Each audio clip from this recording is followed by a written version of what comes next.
Bonjour à tous et bienvenue dans cette nouvelle vidéo. Alors aujourd'hui, présentation d'un jeu, mais qui n'aura pas de démonstration en version vidéo, pour la simple et bonne raison que ce jeu nécessite quand même pas mal de préparation pour pouvoir vraiment rentrer dedans.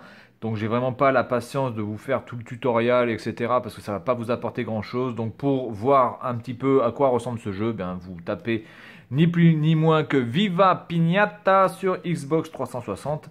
Il me semble que ce jeu, en plus, était une exclue de la Xbox, à me confirmer, mais il me semble que ce jeu ne soit sorti que sur la Xbox 360. Alors, il est compatible Xbox One, donc si vous avez ce jeu, mais vous n'avez plus la Xbox 360, ou si vous avez envie d'acheter ce jeu, mais vous n'avez pas de Xbox 360, vous pouvez y jouer sur la Xbox One, puisqu'il est rétro-compatible. C'est le seul jeu pour l'instant de Xbox 360 que j'ai en rétro-compatible, alors que j'en ai à peu près une dizaine.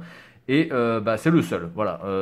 Bon, la liste des rétrocompatibilités de la Xbox One, ce serait bien un petit peu de l'étoffer. Par exemple, Dead or Alive 4 n'est pas rétrocompatible, ce qui est quand même assez hallucinant. Bien, alors, ce jeu, je vais vous présenter un petit peu sa boîte, qui est vraiment très très jolie. Donc, vous avez une boîte en plastique qui est protégée par une sorte de folder, hein, en plastique. Bon, la qualité, le plastique est un petit peu jauni, donc le plastique, je pense, dans 5 ou 10 ans sera totalement sec et va se désagréger malheureusement.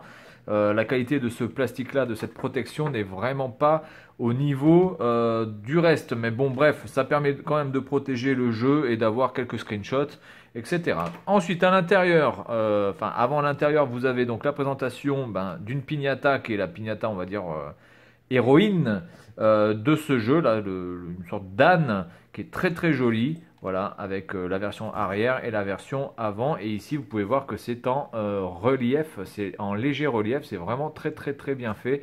Alors c'est vraiment dommage qu'il ne l'ait pas fait en version métal, et que ça soit qu'en version plastique, parce que je pense qu'en version métal ça aurait été beaucoup plus beau.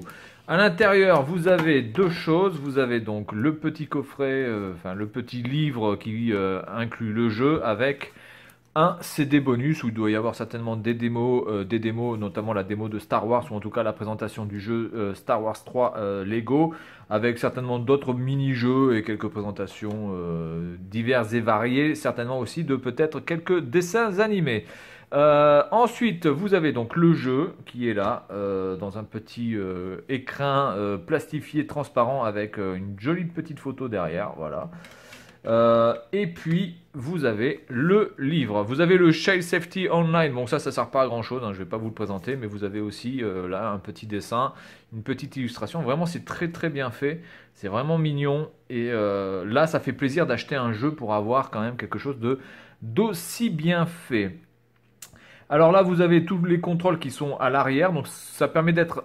Ça, c'est pas mal comme idée, parce qu'en fait, vous n'avez pas besoin d'ouvrir le livre pour voir comment il faut y jouer. Vous avez juste besoin de prendre la quatrième de couverture du livre, ou du livret, pour voir en fait comment jouer à ce jeu. Et ça, je trouve ça une bonne idée, plutôt que d'avoir ça à l'intérieur du livre où vous êtes obligé de mettre ça, et puis ça, vous voyez, ça se referme automatiquement. C'est un peu casse-couille. Ben là, vous l'avez au dos, et ça, c'est vraiment une très très bonne idée.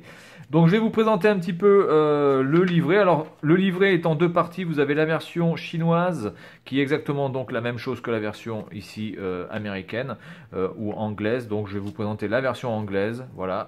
Donc, c'est très joliment présenté, avec de très beaux screenshots, une très belle police, voilà, une police de caractère aussi, la présentation des personnages.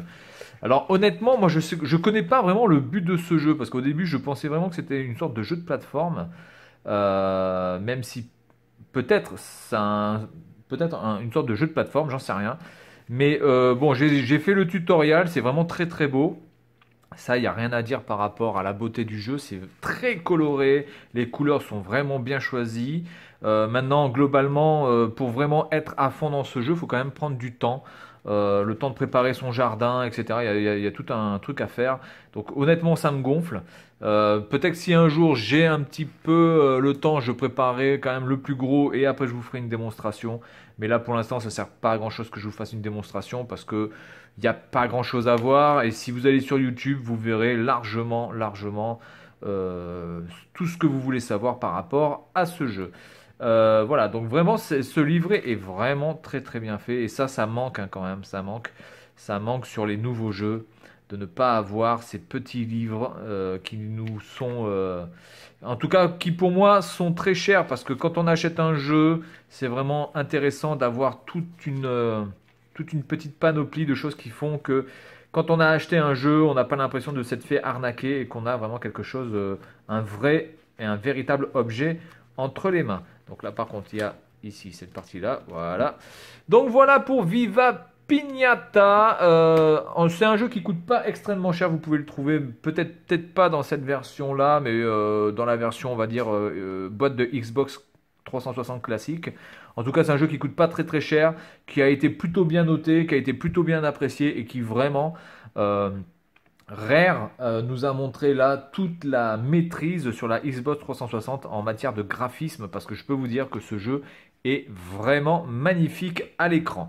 Voilà, donc c'est tout pour cette vidéo concernant Viva Pignata sur Xbox 360.